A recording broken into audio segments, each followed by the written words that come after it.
Bon Alex, Comment ça va? eh ben écoute, ça roule, bon week-end. Ouais, Voilà. alors t'as eu peur? Il neige, hein. Je Ouais. sais pas trop où on va, Ouais. quoi. C'est l'incertitude.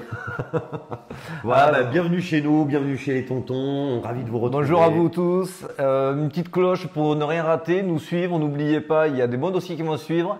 Et puis pour les fondamentaux, on aura Julien. Et monsieur Alex, côté technique. Alors cette semaine, on va faire un petit récap et on va reparler bien sûr de notre ami Bitcoin, où c'est qu'on en est, est-ce qu'il faut avoir peur ou pas. Et puis voilà quoi. Ouais. Une petite projection sympathique. Voilà, exactement. Allez, on attaque direct par le récap de la semaine. C'est parti.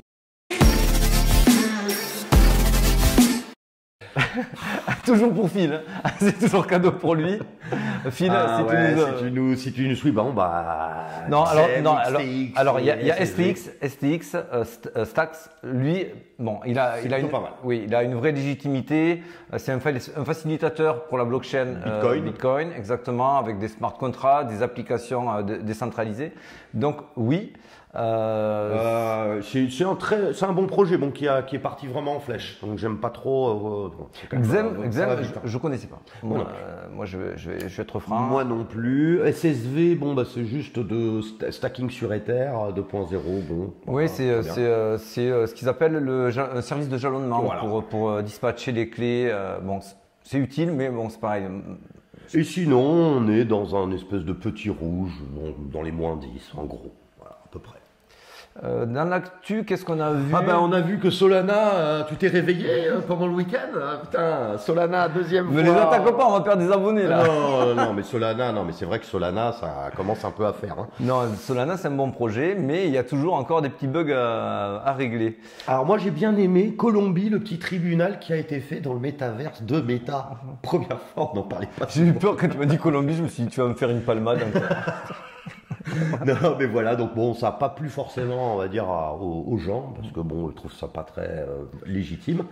Et bon, après, il y a eu de petites choses encore. Mais bon, le métaverse toujours dans. Là, oui, bah d'ailleurs, justement, hein, la SEC ferme le fonds métaverse de 65 millions de dollars de République. Bon, voilà. Donc, Alors moi, l'info qui est passée un petit peu inaperçue, et pourtant moi c'est celle qui m'a plutôt plu, malgré la morosité qu'on essaye de vous mettre sur les épaules en ce moment, on va vous en parler, on va revenir là-dessus. Mais c'est la DZ Bank Oui. qui est la deuxième banque allemande, Deutsche Bank, derrière la Deutsche Bank justement, et elle s'ouvre aux crypto-monnaies. Donc c'est passé un petit peu comme ça en filigrane dans l'information, mais il faut savoir quand même que c'est un coût énorme parce qu'en fait toutes les banques européennes se tirent la bourre. Il y a un petit consensus qui est fait en se disant bon quand on y rentrera tous ensemble. sauf que l'Allemagne fait toujours un petit peu comme pour la guerre, un petit peu exactement, cavalier seul. On va les exactement. regarder, on teste. L'Italie l'avait fait aussi, hein, Ouais. c'était ouvert en disant mais attendez, nos clients nous le demandent, vous avez qu'à faire pareil. Et on voit que on a de plus en plus de mal, quand je dis on, c'est les banques européennes, à mettre un petit blocus aux crypto-monnaies. Donc ça, je vois que ça s'effrite, le mur s'effrite, c'est un petit signe qui est très Ça, positif. c'est vrai. Moi, je pensais que tu allais me parler du voleur volé. Ah ouais. Non, Ouais, mais voilà, c'est- bon, il y a eu quelqu'un qui avait volé 120 000 Le Ether voir- qui s'est fait revoler. Ouais, C'est marrant. Est-ce Ouais. qu'on est un voleur quand on vole quelqu'un justement? Moins et moins, ça fait plus. C'est philosophique. Ouais, c'est vrai. Avant d'attaquer l'analyse du Bitcoin, je voulais vous montrer. Ça fait tout ce week-end là, j'y suis dessus, je le regarde. Bon, comme je suis aussi sur DYDX, on Bien vous en a sûr. parlé dans le top crypto Il y a longtemps, des tout début pépites. même, d'ailleurs, je pense, Ouais, de ouais, la chaîne. on avait fait déjà un dossier sur DYDX qu'on affectionne tout particulièrement. Alors ici, il y a une figure que moi je trouve très puissante et elle est en train de nous le prouver en ce moment même sous les yeux. Donc là, on est en 4 heures. Hein. Alors regardez, là on est en 4 heures et en 4 heures, on a un M qui s'est dessiné dans un W. Alors c'est très puissant quand le W se valide. Mais que voit-on pas là? il se valide. Eh bien, il se valide. Boum. Donc ça c'est quelque chose qui est très bullish pour DYDX. Si vous êtes dedans, c'est super. Et même un petit peu pour le marché en général, parce que c'est quand même quelqu'un qui attire énormément Exactement, des gros traders. exactement. Donc s'il y avait personne sur DYDX, Exactement. J'ai même pas pu te piéger. C'est exactement là où je voulais t'amener. En fait, DYDX, comme c'est quelqu'un qui fait énormément de volume sur la DeFi, forcément l'impact et la lumière qui sera faite sur DYDX va forcément rejaillir sur le reste et sur la DeFi, mais bien sûr sur tout l'écosystème. Donc ce n'est pas juste un petit pump sur une crypto anonyme, c'est un petit peu comme si vous voyez le BNB pumper d'un coup, c'est pas rien. C'est pas rien. Ça veut dire que l'écosystème est en forme. Est en forme. Il n'est pas aussi morose que. On pourrait le prétendre. Ouais, voilà, parce que vous l'avez vu ce week-end, de la FUD, aïe aïe aïe. Ah ouais, alors là, sur Twitter, partout, c'est je vous avais dit, c'est encore un bull trap. J'ai même voulu répondre, mais on est au combienième bull trap? Parce qu'au bout d'un moment, ça commence à faire beaucoup de bull trap. Bref. Ne pas écouter, on suit son plan, on regarde le graphique. D'ailleurs, l'analyse crypto, l'analyse Bitcoin tout de suite. Allez, bim.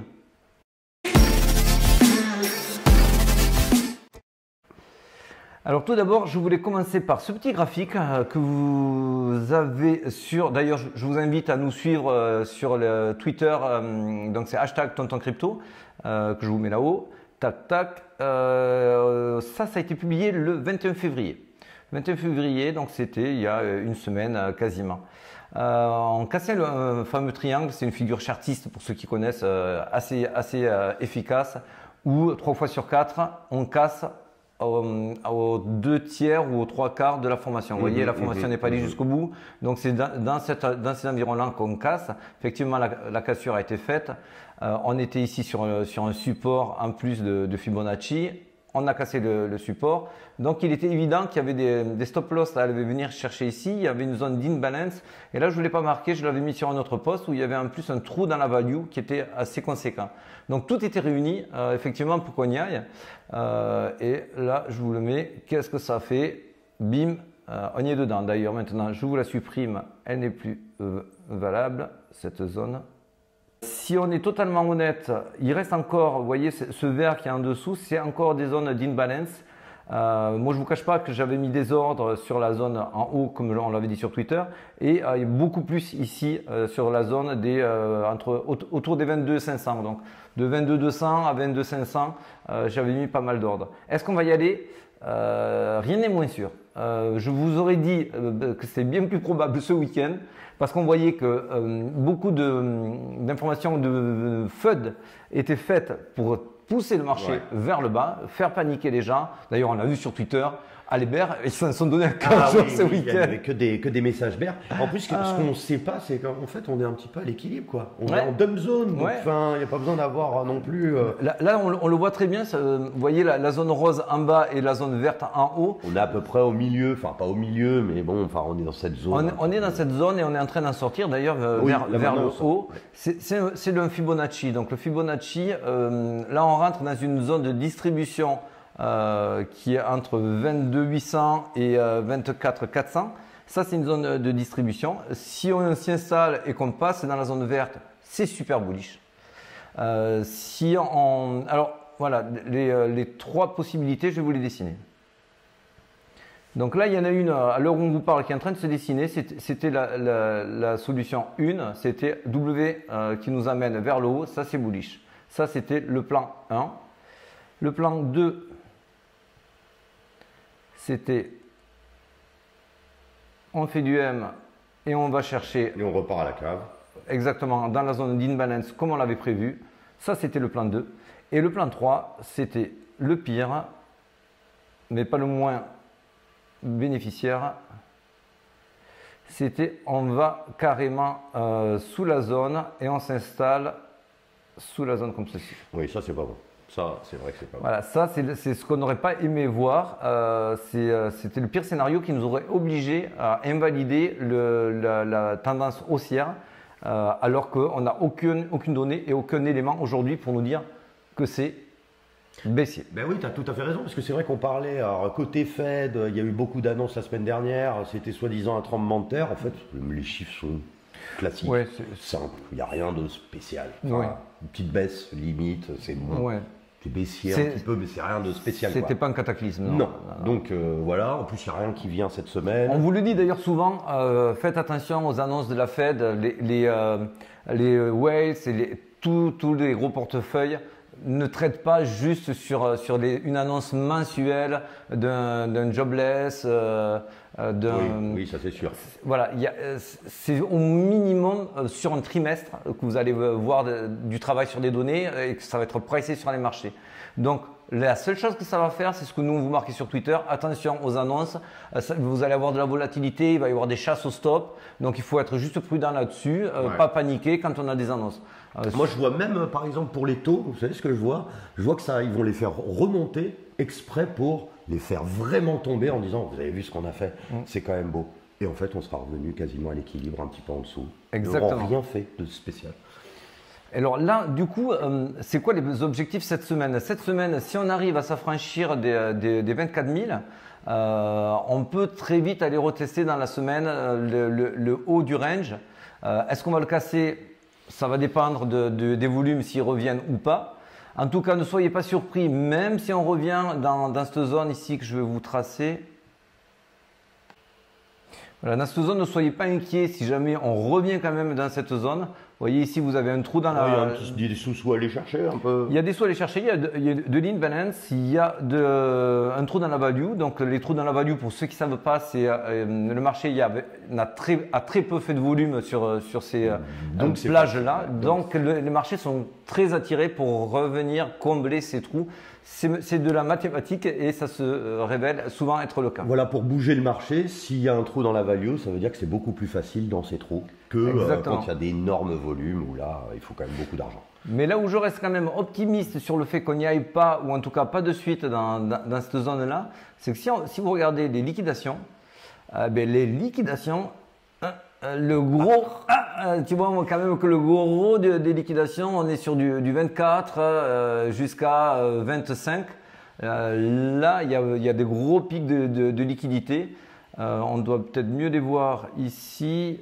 Donc là, je vous l'ai mis, on les voit davantage ici. Vous voyez qu'il y a des pics massifs sur les zones de 24 et 24 800, alors qu'au sud, il n'y a pas grand-chose.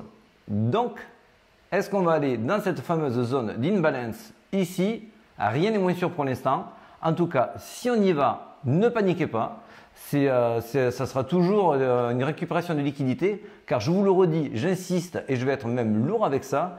Tant qu'on ne casse pas les 21 700, 21 500 même pour être précis, cette zone-là, il n'y a aucune raison de dire que le marché est baissier, que la tendance s'est renversée. Alors oui, vous pouvez avoir de la consolidation, oui, vous pouvez avoir du retracement, mais là, on est carrément sur un schéma d'accumulation en Wyckoff. Ouais, exactement. On n'est pas du tout sur un renversement de tendance. Donc je suis lourd, j'insiste, mais aujourd'hui, tout se passe bien. Non, vraiment, c'est vrai. Tout se passe bien. C'est incertain, en fait, pourquoi on a titré ça? Parce qu'en fait, il n'y a rien à dire. Enfin, malheureusement, vous voyez… Mais même, je vais vous dire, alors, je suis un peu comme vous, j'aimerais tous les jours me lever et voir le portefeuille à plus 10, plus 20%, le PNL qui explose. Waouh, super, champagne. Non, bien sûr, on aimerait ça. Mais on sait que pour arriver à ces périodes-là, à ces moments d'euphorie-là, on est obligé de passer par là avec des moments de doute, faire descendre le Fear and Greed Index, donc surtout faire augmenter le Fear et pas le Greed. Et là, on ramasse du jus, on ramasse du gaz pour pouvoir aller plus haut. Donc, ça fait pas plaisir, mais n'ayez pas peur de cette morosité, de ces FUD qui arrivent. Et surtout que quand on voit tout ce qui est annoncé avec le PIB, machin, la récession et compagnie, mais on est encore entre 23 et 24 000. Oui, on n'est pas 10. Hein. Enfin, voilà. Et en plus, ce qui est fou, c'est qu'ils sont très bons. Hein. Ils arrivent bien à gérer, etc. Même les émotions. Parce que même j'avais des amis qui me disaient à 21, c'est peut-être un peu cher. J'attends qu'il soit à 14. Je suis sûr qu'on sera à 14. Ils me diraient, ah, mais là, c'est pas bon, on va arriver à 9. Et en fin de compte, vous n'achetez jamais. Donc, en fin de compte, le marché, quand il part. Ah, peut-être si on a encore du temps. Oh oui, on a du tac, tac, tac. Ce qui fait plaisir à voir, c'est que c'est beaucoup de shorts qui s'ouvrent en ce moment. On le voit avec le funding qui baisse ici en vert. Ouais. Et l'open interest qui n'explose pas. Il augmente, mais il n'explose pas. Il est quasiment au même niveau que quand on était à 24 500. Donc, il y a beaucoup de shorters encore. C'est très bien pour monter. Et le dernier point, les whales. C'est les whales. Vous voyez là en bleu, ça c'est le portefeuille des whales. En marron, c'est le portefeuille des retails, des crevettes. Voilà, exactement. Voilà. Et donc on voit encore une fois que c'est les whales qui initient toujours ces mouvements de pump au moment où on ne s'y attend pas. Donc bah voilà. c'est haussier. C'est haussier. C'est haussier, qu'on le veuille ou pas. Donc les amis, Gros bisous. gros bisous. Allez, ciao ciao. Allez, à plus.